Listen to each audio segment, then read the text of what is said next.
Before I actually begin the video, first allow me to disclaim it with the fact that I am not a news presenter. I am a media critic specialising in tackling arguments made by religious and conservative propaganda. News reporting is not my comfort zone, however, this is a topic that sourly needs addressing. If you hadn't heard by now, or not gathered through the title, Cologne in Germany recently suffered a massive crime on New Year's Eve centering around the cathedral and city station area. Eyewitnesses described roaming gangs of men from either Middle Eastern or North African backgrounds who began brawling with observers and, most worrying of all, were responsible for over 120 incidents involving rape. Now, I know that legally much of this was not rape, but rather sexual assault. However, I am finding it a little hard right now to place judgment on where a person was touched or in which manner.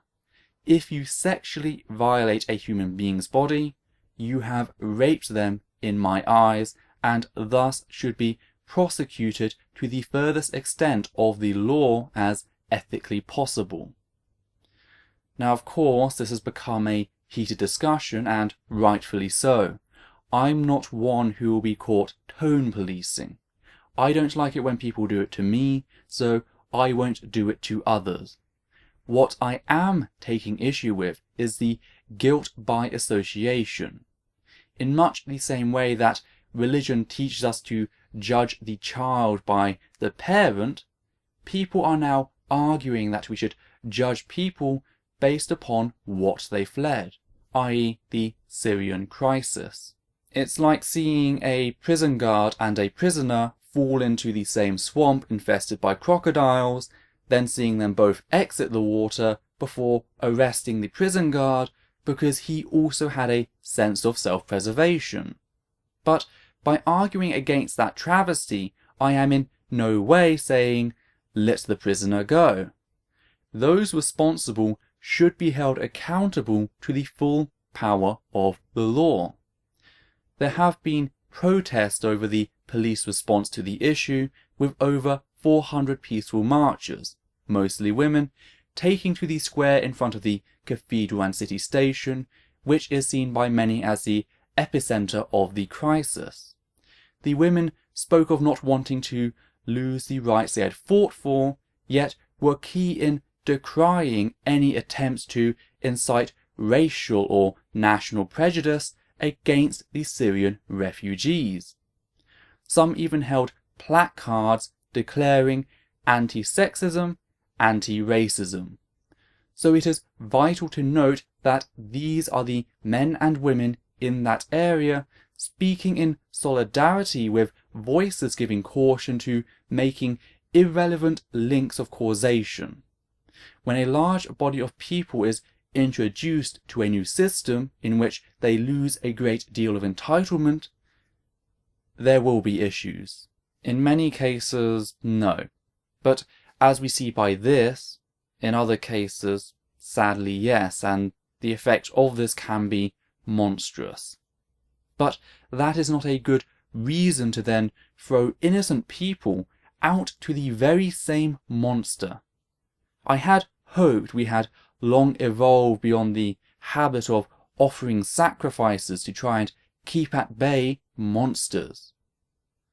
Then again, I always feel somewhat ashamed by human nature when I see more people care about fictional characters in peril than real people.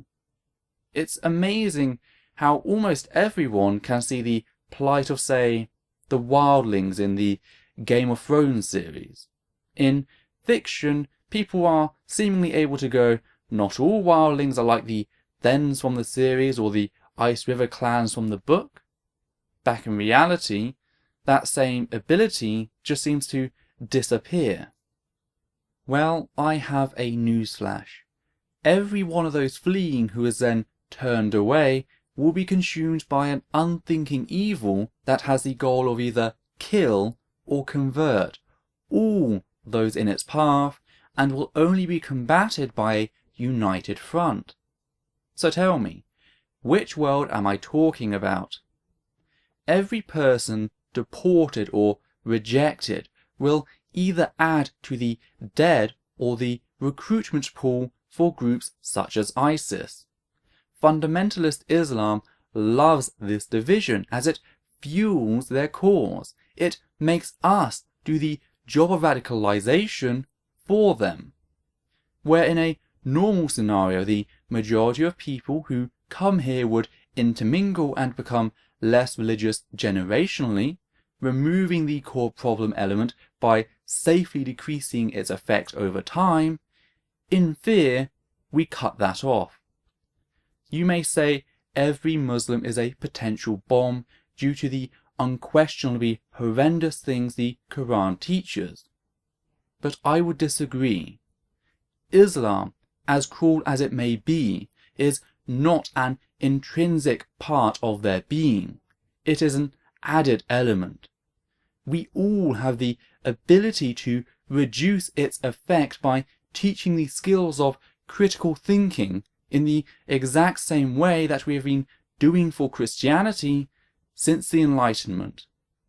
And I know that what I just said is more than likely to irk both sides in this. But that is my honest thought. I have read the Quran, seen what it shows, and yes, that is a danger. But many of the people fleeing here were simply raised in a society where Islam was the norm. They didn't opt into it later on in life. They didn't read the Quran in full, go, this is a good idea, I want to be part of this. They were simply born into a household that practiced the rituals and all the festivals, and that's why they're Muslim. They no more follow those parts of their scripture than the Christians do theirs. Now, there are other issues I have with the discussion taking place following the attacks, but I feel that pursuing those minor points will detract from the core discussion. The only reason I am discussing the refugee crisis in relation to this is because that hand was forced. The bulk of conversation should be held around the cultural disconnect Islam has with feminism, in how it rather unapologetically views women. Instead, rather than an issue of one gender blatantly sexually assaulting another due to some severe ideological reason, an instilled social factor that has manifested itself brutally in this one group of individuals, things have turned to discussion on deporting Syrian refugees or closing off the borders. That won't solve anything. Better education involving critical thought, as well as public discussion of ethics beyond the realm of the religious, are going to be the most effective tools here. Again, clearly most refugees are what you may term cultural Muslims, i.e., they were simply raised in this background and have no understanding of what the Quran actually says. These people are no more a threat than cultural Christians.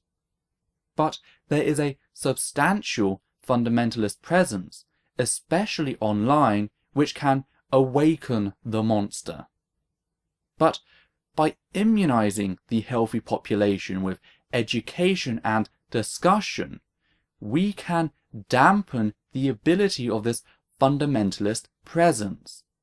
Not by refusing to help them or casting them out, but by giving them the knowledge and the skills to detect radicalization and the desire to reject that. Reason is the end of faith, and the end of faith is the death of religious-based atrocity.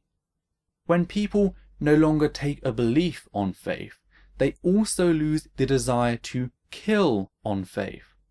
So those are my thoughts on the Cologne rape epidemic, which took place this New Year's Eve. Are they solid? Hell no. we're in pretty uncharted waters. But that is what reasonably makes sense to me at the moment. Not denying the problem, not pointing the finger at innocent people and throwing them out, but rather destroying the soils of radicalization to prevent its growth in future, thus protecting us all. Thank you for watching.